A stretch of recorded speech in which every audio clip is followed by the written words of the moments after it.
శ్రీ గురుభ్యో నమః. ఉత్తరాభాద్ర నక్షత్రం, నక్షత్రాధిపతి శని. నక్షత్రానికి ఎటువంటి వృక్ష సంపదను మనం సంపూర్ణంగా పూజ చేయాలి అనే విషయానికి వచ్చిన ఉత్తరాభాద్ర నక్షత్రానికి వచ్చేసరికి వేప చెట్టు యొక్క పూజ చేయడం అనేది చాలా విశేషంగా చెప్తుంటాం అన్నమాట. ఈ వేప చెట్టు అంటే మనం వల్ల వేప చెట్టు అంటే పెద్ద చెట్టు దగ్గరికి వెళ్ళి పూజ చేయాల్సిన అవసరం లేదు.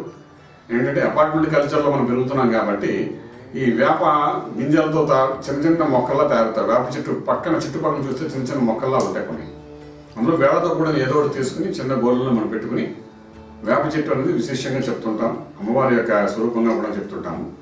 దీనికి చుట్టూ గోళం చుట్టూ చక్కగా పసుపు కుంకుమలతో చక్కగా అలంకరణ చేసి వేపాకు కూడా విశేషంగా మనం చెప్పుకుంటాం. ఒక మన వేపాకును పూర్తిగా ఒక ఔషధంగా కూడా మనం ఉపయోగించుకుంటుంటాం.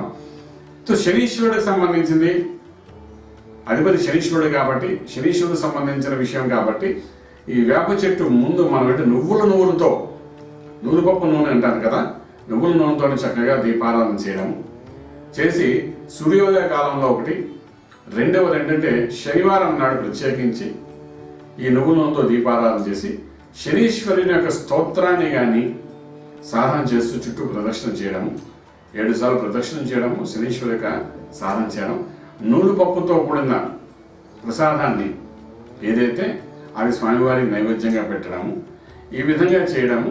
తర్వాత ఈ నువ్వుల నూనెతో పెట్టిన దీపారాధనకి నల్లగుడ్డతో ఒత్తిడి తయారు చేయడము, చేసి దీపారాధన చేయడం. ఈ విధంగా చేయడం వల్ల ఏంటంటే చాలా కాలం నుండి మనకు సమస్యగా ఉన్న రోగము, అనారోగ్య స్థితి ఏదైనా ఉందో దాని నుండి బయటపడ్డాము.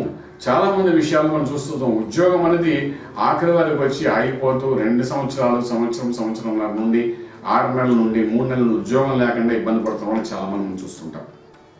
ఒక ఉన్నతమైన స్థాయిలో వెళ్ళిన వాళ్ళు సరిగ్గా డౌన్ఫాల్ అయ్యి ఉద్యోగం లేకుండా పడి ఇంట్లో ఉన్నట్టుగా మనం చూస్తుంటాం.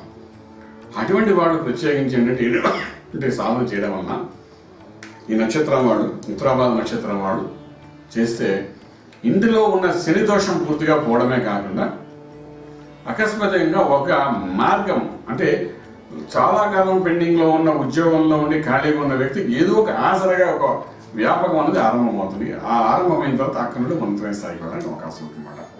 ఇక్కడ మెయిన్గా శనీశ్వరుడు యొక్క పూజ చేయడం అనేది విశిష్టంగా చూపిస్తాం కాబట్టి శనివారం నాడు నూలుపప్పు నువ్వుతో నల్లటి ఒత్తిని తయారు చేసి, నల్లటి గుడ్డతో అంటే క్లాత్తో చక్కగా ఒత్తిలా తయారు చేసి దాన్ని దీపారాధన చేస్తూ ఈ యొక్క వేప చెట్టు మొక్కను ఏదైతే తీసుకొని వచ్చి ఇంట్లో పెట్టుకుంటామో దాని చుట్టూ ప్రదక్షిణ చేస్తూ దీపారాధన చేసి నువ్వుల నూనెతో తయారు చేసిన పదార్థాన్ని నైవేద్యంగా మనం ఇవ్వడానికి ప్రయత్నం చేస్తే ఆ స్వామివారి యొక్క కటాక్షంతో ఒక మార్గం కనబడుతుంది. ఆ మార్గం గుండా వెళ్తూ ఆ స్వామి మనకు మార్గం చూపించాలని భావిస్తూ నిత్యము శనీశ్వరుడికి ఆరాధన చేయడం ప్రయత్నం చేయగలిగితే డెఫినెట్గా రాజమార్గం ఎప్పుడు ఉంటుంది. రాజమార్గము రాజయోగం పొందడానికి అవకాశం ఉంటుంది. శుభం భూయాతు.